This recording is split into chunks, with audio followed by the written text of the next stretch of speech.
तो सबसे पहला ये यहाँ पर हमें एक प्रसंग मिलता है कि राजा शुद्धोधन ने से हवाले पढ़ने के लिए किया था। तो उस कि अब मैं अपना पुत्र तुम्हारे हवाले कर रहा हूँ, कृपया इसे कुछ सिखाइए। तो ये उनके दूसरे गुरु हुए सब्बमित्र। और उसके बाद में तीसरे गुरु हुए जिनका नाम था भारद्वाज, जो कपिल वस्तु नगरी में ही एक आश्रम में रहते थे, जो आलार कालाम के शिष्य थे। सब्बमित्र से उन्होंने सभी प्रकार के दर्शन शास्त्रों को सीखा, वेदों को सीखा। और भारद्वाज से उन्होंने ध्यान साधना और एकाग्रता को सीखा। ये 3 प्रकार के आचार्य बचपन में उनके गुरु रहे हैं, जिनसे उन्होंने शिक्षा ली। ये उस समय का शिक्षा का एक तरीका था या व्यवस्था थी। और खास करके जो राजे महाराजे हुआ करते थे, जो जमींदार हुआ करते थे, व्यापारी वर्ग के लोग हुआ करते थे, तो वो अपने बच्चों को अपने ही घर में इसी तरह से शिक्षा दिलाते थे, आचार्यों को घर पे बुलाकर। अभी हम इसको बोलेंगे प्राइवेट ट्यूशन, घर में टीचर को बुलाया जाता है ना। कुछ इसी तरह से बड़े बड़े अमीर लोग ऐसे ही करते थे। यही प्रथा हमें मुस्लिम काल में भी दिखाई देती है। कुछ मुस्लिम महिलाएं पढ़ी लिखी है उस समय में, मुगल काल में, तो उनके लिए भी स्पेशल टीचर की व्यवस्था उनके महलों में की जाती थी। बस शिक्षा से वंचित थे तो शूद्र, अछूत, इन्हीं को शिक्षा से वंचित रखा गया था। लेकिन जो सवर्ण में आते थे तो उनकी शिक्षा की व्यवस्था इस तरह से होती थी। या फिर कुछ लोग बाहर जो गुरुकुल हुआ करते थे वहां पर पढ़ने के लिए जाते थे, वहां पर भी शूद्र अछूतों को प्रवेश नहीं था। अब ये मैंने इतना सारा बताया, इसमें से कुछ बात ध्यान में आ रही होगी कि उस समय में भी शिक्षा दीक्षा होती थी, बस तरीके अलग थे। लेकिन एक बहुत महत्वपूर्ण बात ये समझ में आ रही है कि उस समय वेदों की पढ़ाई होती थी, मतलब वेद पहले से थे, जो ब्राह्मण आचार्य हुआ करते थे वो उनको वही पढ़ाया करते थे। और तीसरी बात ये ध्यान में आती है कि उस समय वर्ण व्यवस्था थी, जाति व्यवस्था थी। ये 3 मोटी मोटी बातें समझ में आती है इन उदाहरणों से। बहुत बार प्रश्न किए जाते हैं मुझसे, इसलिए मैं इसको स्पष्ट कर रही हूँ। अब हम आगे बढ़ते हैं। हम देखते हैं कि सिद्धार्थ गौतम को इस तरह की शिक्षा तो दी गई थी, जिसे हम आज की भाषा में अकादमिक शिक्षा कहते हैं।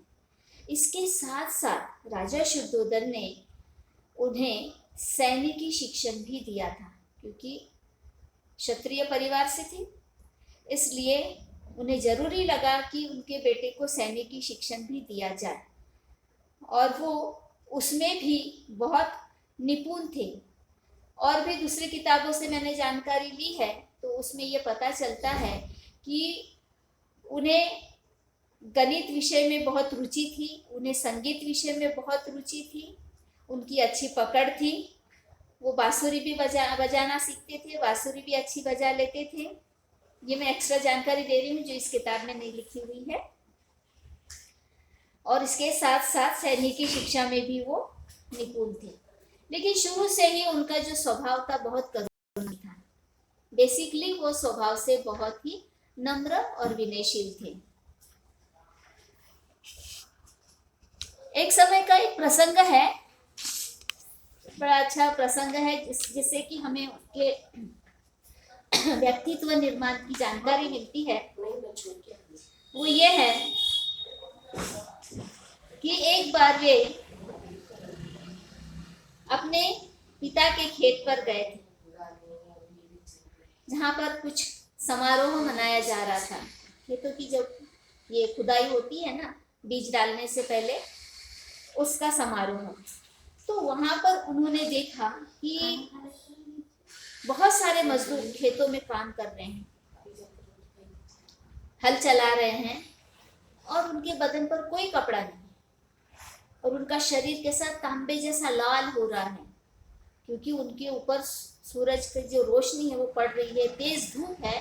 और तेज धूप में वो मजदूर काम कर रहे हैं, हल चला रहे हैं, बदन पर कोई कपड़ा नहीं है, बदन से पसीना बह रहा है। और ऊपर से जो मालिक उनसे काम करवा रहे हैं वो उन्हें जल्दी जल्दी काम करने के लिए कह रहे हैं, लेकिन सम्मान से बात नहीं कर रहे हैं। ये जो दृश्य उन्होंने देखा, इसका उनके मन पर बड़ा प्रभाव पड़ा और वो अपने मित्र से कहते हैं कि मित्र, एक आदमी दूसरे का शोषण करे, क्या इसे ठीक कहा जा सकता है? मजदूर मेहनत करे और मालिक उसकी मजदूरी पर गुलछर्रे उड़ाए, ये कैसे ठीक हो सकता है? इस प्रसंग में दो बातें साबित हो रही हैं। एक तो ये बात कि ये जो दृश्य है ये बड़ा दुखमय करने वाला है।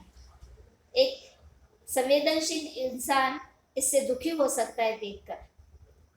और 10 वर्ष की उम्र में सिद्धार्थ गौतम ने इस दृश्य को देखा और दुखी हुए, मन पर गहरा प्रभाव पड़ा और उसके ऊपर वो अपना विचार भी रख रहे हैं। मतलब वो इतने कुशाग्र बुद्धि के थे कि वो उस पर अपने व्यूज दे सकते थे। और वो कहते हैं कि एक आदमी दूसरे आदमी का शोषण करे, ये सही नहीं लगता। एक आदमी मेहनत करे और उसके मेहनत पर दूसरा कोई ऐश करे, ये भी सही नहीं लगता। यानी एक अमीरी गरीबी की खाई वो देख रहे हैं, एक शासित और एक शोषित देख रहे हैं। और ये समाज की व्यवस्था में ऐसा एक आम चित्र उस समय में था। आज भी हम ऐसा देखते हैं, लेकिन कितने बच्चे ऐसे दृश्यों को देखकर संवेदनशील होते हैं, कितने लोग संवेदनशील होते हैं, इसको गंभीरता से सोचते हैं कि ये सही नहीं है। हम नहीं कह सकते, बहुत कम लोग होते हैं जो ऐसे दृश्यों को देखकर द्रवित हो जाते हैं, लेकिन सिद्धार्थ गौतम उस समय बहुत द्रवित हो गए थे और इसका उनके मन पर गहरा प्रभाव पड़ा। ऐसे ही बातें चरित्र निर्माण करती है, उनकी सोच को एक दिशा देती है। उसके बाद में हम देखते हैं कि वे खुद ऐसे मजदूरों से या श्रमिकों से घृणा नहीं करते थे। वो एक वैभवशाली संपन्न परिवार से थे, इसके बावजूद वे ऐसे मजदूरों से, श्रमिकों से सहानुभूति रखते थे, उनसे घृणा नहीं करते थे और स्वयं भी हल चलाते थे। मतलब जैसे जैसे उनकी उम्र बढ़ रही थी तो वो वैसे वैसे सभी तरह के काम करते थे। इसमें एक बात नहीं है जो मैं बताना चाहती हूँ, दूसरे किताब में दी हुई है।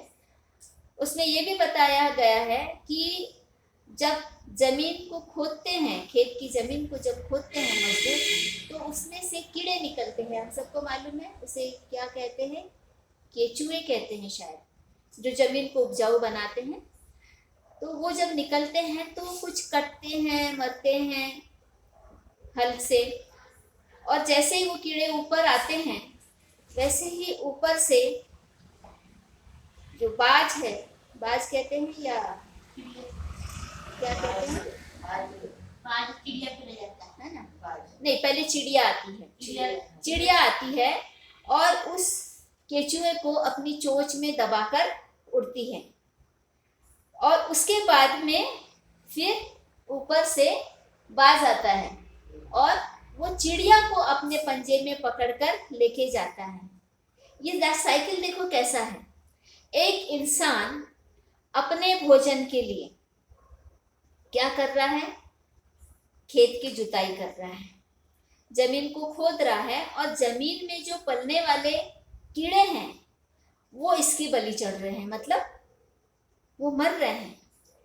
लेकिन इंसान को अपने लिए अनाज उगाने के लिए वो करना पड़ता है। और जैसे ही वो कीड़े ऊपर आते हैं तो वो किसका भोजन है, चिड़िया का भोजन है। चिड़िया उसको लेकर उड़ती है वो खुद के भोजन के लिए, लेकिन चिड़िया किसका भोजन है, दूसरे पक्षी का, जो उससे ज्यादा ताकतवर है। वो आकर चिड़िया को अपने पंजे में लेके जाता है, उसको अपना भोजन बनाता है। मतलब ये भोजन का एक सर्कल है, जिसे इंग्लिश में क्या कहते हैं, मुझे अभी शब्द याद नहीं आ रहा है, इकोसिस्टम, इकोलॉजी, राइट, इकोलॉजी कहते हैं, यस। यस यस, यानी ये पर्यावरण का एक नियम है कि हर प्राणी दूसरे प्राणी का भोजन है। आप देखते होंगे कि जब इंसान की मृत्यु हो जाती है या किसी भी जीव की मृत्यु हो जाती है तो मृत्यु के बाद में उसमें चींटियां लगती हैं। वो चींटियां उस मृत शरीर को खाती है। उस मृत शरीर को अगर जमीन में दफना दिया जाए तो जमीन के जो जीव जंतु होते हैं उस मृत शरीर को खाते हैं। यानी मरने के बाद वो इतना बड़ा जो देह है मनुष्य का भी या किसी का भी देह हो सकता है, बड़े हाथी का भी हो सकता है, तो वो किसी और प्राणी का भोजन बनता है। कोई भी चीज बर्बाद नहीं होती है, कोई भी चीज बेकार नहीं है पर्यावरण में, वो हर दूसरे जीव का भोजन बनता है। कुछ जीते जी शिकार करते हैं तो कुछ मृत्यु के बाद में दूसरे जीव के भोजन बनते हैं। इस तरह का ये जो पर्यावरण का सर्कल है भोजन का, ये 10 वर्ष की उम्र में सिद्धार्थ गौतम ने